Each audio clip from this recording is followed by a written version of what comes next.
Idolmaster 2 may have been a fiasco for several producers, but the good news is, as time went on, things became a lot better.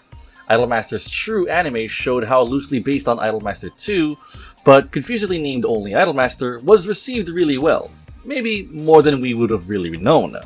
The particular striking point we need to discuss before we talk about Shiny Fiesta is the anime produced by A1 Pictures, which is a regular in regards of making anime shows that are adaptations of video games. They will work with the Idolmaster for the next 10 years, but not unfortunately including Xenoglossia. So why is it important to mention the anime? Well, this is because of Shiny Fiesta's strange nature as half a video game and half an anime OVA packed within a single PSP UMD. Yes, it may look like a video game adapting the anime show that adapted itself, but it's actually not. The anime episodes included are close to being unrelated to the game content. Though anime clips both from the TV show and the packed-in anime episodes are used for game MVs, more on that later.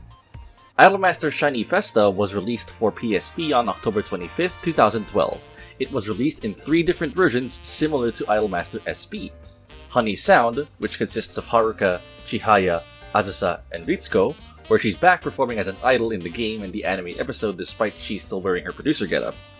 Funky Note, which consists of the youngsters, Yayoi, Iori, Ami, Mami, and Hibiki. Last but not least, Groovy Tune, which consisted of Miki, Takane, Yukiho, and Makoto. An interesting note about the covers. About the cover art style, the interesting thing is that the UMD illustration uses the pre-rendered 3D models instead of the drawings used for the cover. Weird, isn't it? It's always easy to say that splitting the contents into 3 separate versions is greedy, but once again, much like Idolmaster SP, the games are split into 3 because of technical reasons like the maximum capacity of PSP UMDs at the time. As mentioned before, each version contains 2 separate content, the anime episode associated with the version being played, and the game itself. The content of the anime episode is actually pretty hefty. The OVAs are 23 minutes in length, equal to a full single anime episode. The catch, however, is that these episodes actually share some content. A single episode has 3 segments. The opening, where 765 Pro gets invited to the International Music Festival and decides who gets to go based on the version of the game, which is 2 minutes long. The actual version exclusive content of the anime episodes, which is around 16 minutes long, and the rest of the episode including a music video and the credits roll, consisting of 5 minutes. When calculated, the actual total episode length is around decent 55 minutes. The general premise of the episode is that the Anime 765 Pro, along with the anime producer, get invited to the International Music Festival. Only 4 or 5 idols can go though, and that's decided by the game version. One of the main criticisms of the OVA is that it shows no clear indication of when the episode takes place compared to the anime. But the anime show itself is mainly a slice-of-life show, where each episode doesn't necessarily show a clear link chronologically, so it's not a big deal. Another very interesting thing to note about the OVAs is that the anime episode is the only one being represented to the player before the gameplay itself. No unlocking required to enjoy the OVA. So it's pretty clear that Shiny Fiesta functions partly as an anime disc. Now that we've covered the game's first half, the latter half is the game itself. Idolmaster Shiny Fiesta is a rhythm game akin to Live for You. Unlike most rhythm games, Shiny Fiesta has a similar story premise to the anime, International Music Festival named Star of Fiesta, but it's completely unrelated to the OVAs and the anime show. Similar to Live for You, the game features no racing gameplay or any stats, it's just a pure rhythm game affair. As a rhythm game, Idolmaster Shiny Fiesta is a 2-button rhythm game. When the note reaches the center point, you hit the left note with the left buttons, which are the directional buttons, and the L button. Then you hit the right note with the right buttons, which are cross, circle, square, triangle, and the R button. For green notes, you need to press both buttons. Hold the ASP button when there are hold trails. The catch is, the notes and the lanes are not fixed into one place. They are all over the place across the screen. Intentionally designed this way so you get to watch the MV while you play. On some moments, it will even make a unique shape, such as a heart or a crown. You may want to take a good look at them. One of the notable things of Shiny Fiesta is the names of the difficulty levels that will be used in some later games. There are 4 difficulties for the song charts: Debut, Regular, Pro, and Master, with the levels ranging from 1 star to 10 star. Pro and Masters of the songs need to be unlocked by playing the subsequent difficulty of the song first. In general, the main challenge of the charts are, well, the rhythm. There aren't many buttons required, but that doesn't mean it's very easy. Shiny Festa is designed with rhythm game beginners in mind. The key of the game's beginner friendliness lies with its lenient timings and requirement for a full combo. The time frame given for normal, good, and perfect are regarded as lenient compared to other rhythm games. And normals on other rhythm games will usually break the combo. In Shiny Festa, it will not. Pressing the wrong note but on the right timing will only register as normal, unlike Taika no Tatsujin, where it would register as a miss instead. Releasing the held button before the hold trail finishes will be counted as bad and will break the combo, however. So it's not too easy. This level of leniency will be mainly carried forward by the 765 Pro games, including Million Live, but Idolmaster Cinderella Girls' Starlight stage is considered comparatively lenient too. So it would seem that this level of leniency is practically Idolmaster's characteristic now. As part of the game's scoring, there is a sparkle meter.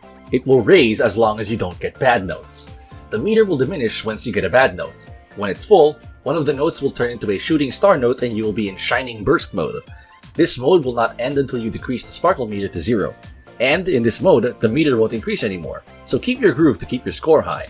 In this game, you can't lose. There is no lose condition, so to speak, but your performance will be evaluated by the end of the song, so at least there's an incentive to playing well. One of the most important things for rhythm games is the song roster. Each version consists of 20 plus 1 song in total. 6 songs are shared and 14 are exclusive to each version. The shared songs are sung by all the 13 members. For the exclusive songs, they are sung by the members that represent the version. The exclusive songs chosen may not be a character-specific image song, but it uses the vocals of the version members like Kami Summer in Honey Sound, and it is sung by Haruka, Chihaya, and Ritsuko. Interestingly, several of the exclusive songs had this game as their video game debut. For example, Shiny Festa is Next Life's video game debut.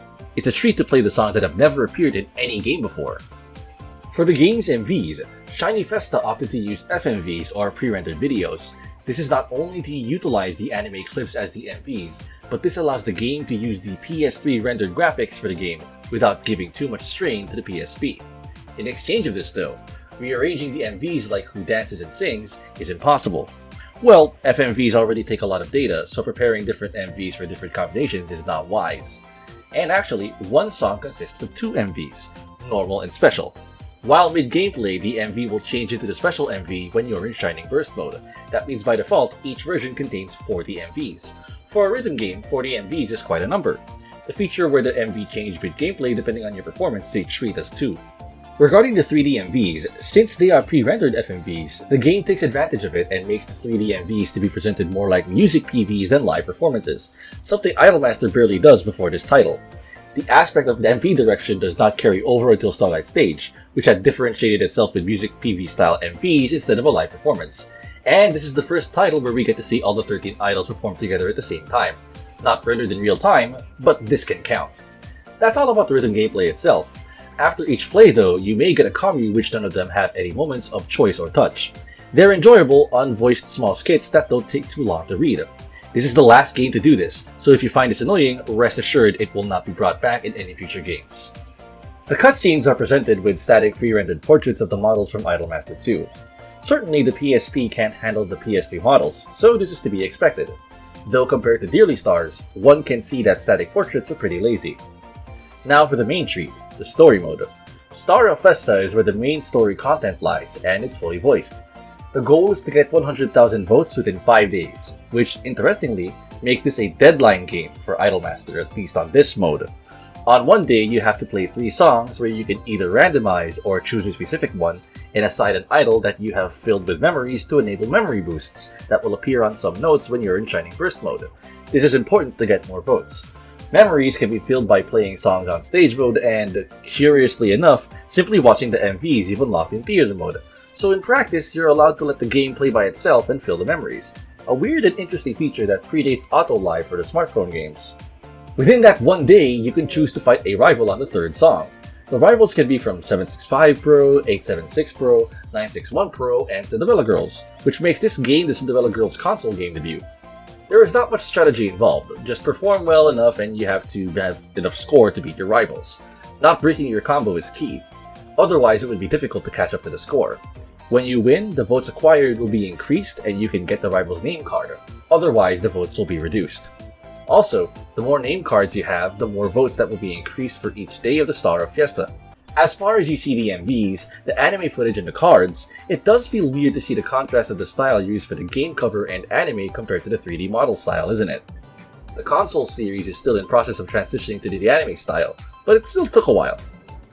And this is something very unique to Shiny Festa. Star of Festa has multiple endings depending on your vote count, which is quite rare among rhythm games. The true ending, Star of Festa, is gained by getting 100,000 votes in those 5 days. The thing is, if you don't use any memory boosts, you won't be able to fulfill the votes. You need to use 15 memories for each day, grinding from playing the stage or theater mode. Even with that, you will barely fulfill the 20,000 votes per day quota even when you have full comp of the songs. So for the true ending, you will want to master the songs and nurture the memories of the idols. There are 3 difficulties available for Star of Festa: Regular, Pro, and Master. Each difficulty mainly determines the maximum song difficulty you can choose and the rival cards you can collect. Other than that, there is not much difference, including the endings. For other aspects of the game features a shop where you can buy helper items, different rhythm sounds, or rhythm gameplay skins to use. Oh, the helper items? Don't worry, you can't buy it with real-life money. Just use them to help you master the game or if you just want to have some support in general. And that's all about Shiny Festa. A quirky, MV-rich, and fun rhythm game. Certainly worth your time to play if you like rhythm games or you're a beginner that is interested in playing one. It has 0 racing game elements, but the titles are designed as rhythm games, and music is an important part of the Idolmaster. This title has also solidified subtle staples of the series as a rhythm game series, a great step towards the future indeed. For a UMD copy of the game is pretty accessible, around $12 or so. Alternatively, you can buy the digital version, now with the cut price of 2,500 yen. You can play it on PlayStation Vita too, so getting this game on the PSP or Vita is easy. There is not much problem to get these games. But wait, the voyage didn't seem to go wrong at all, so what's wrong about this game? Yes, the game is fine on its own, but for its overseas market, this game sadly nailed the coffin on any localization of Idolmaster games to English. Shiny Festa, or at least its iOS port, is the very first Idolmaster game, not counting Idolmaster related materials that got brought to the West like costumes and music, that was localized into English. And thankfully it wasn't the last one, but it certainly was for a long time. The game was ported and released worldwide for iOS on April 22nd, 2013. It is pretty understandable for the game to not get localized on the PSP because in the West the PSP had fallen out of favor. In the Japanese version, the version's names stayed the same, but the English version's names were changed. Honey Sound became Harmonic Score, Funky Note became Rhythmic Record, and Groovy Tune became Melodic Disc. The reason why the names were changed is unknown. There is not much difference between the PSP and iOS version, except in the technical department. Firstly, the game and the MVs were upscaled to make better use of Apple devices' higher resolution compared to the PSP, which is great, but the game takes a lot of memory. One version has 2.89GB in size, and that's with 8 out of 20 exclusive songs from the PSP version cut. The songs are cut to minimize the initial download size for the game itself. The cut songs, thankfully, or horribly, turn into free DLCs. When the song roster is restored, the game size becomes 3.5GB. That means if you have all 3 versions of the songs, and in the game, that will take a total of 10.5GB.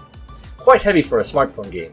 The game itself plays nicely. The interfaces are adapted for touchscreen, the buttons are substituted with touchscreens with very large hitboxes to register the input, and your fingers may get in the way of the note lines, but at least you can see where you should move your fingers by looking at the lines before any note appears. The free DLC songs in the PSP version is not available, however. The sound quality had been reported to be worse than the PSP version. It might be because of the file conversion.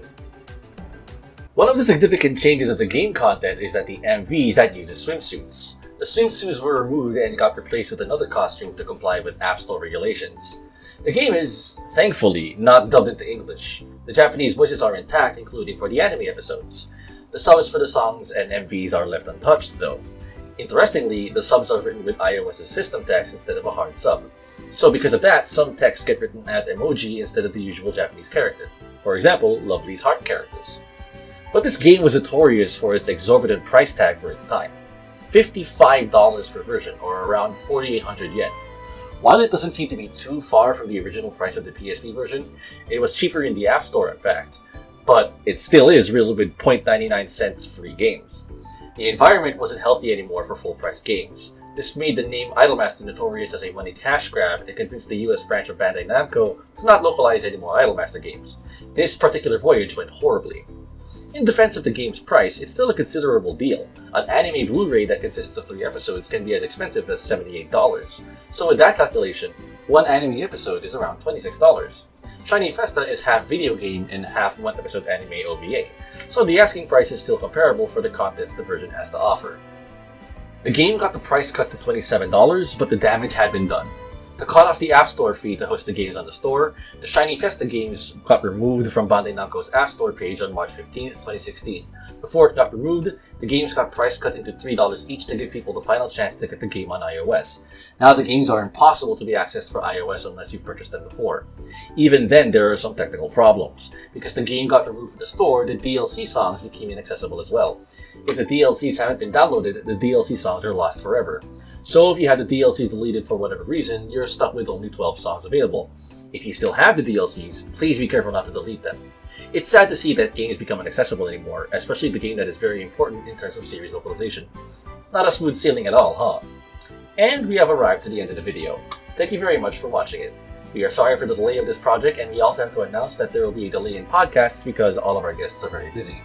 Please remember to subscribe to this channel for more content like this.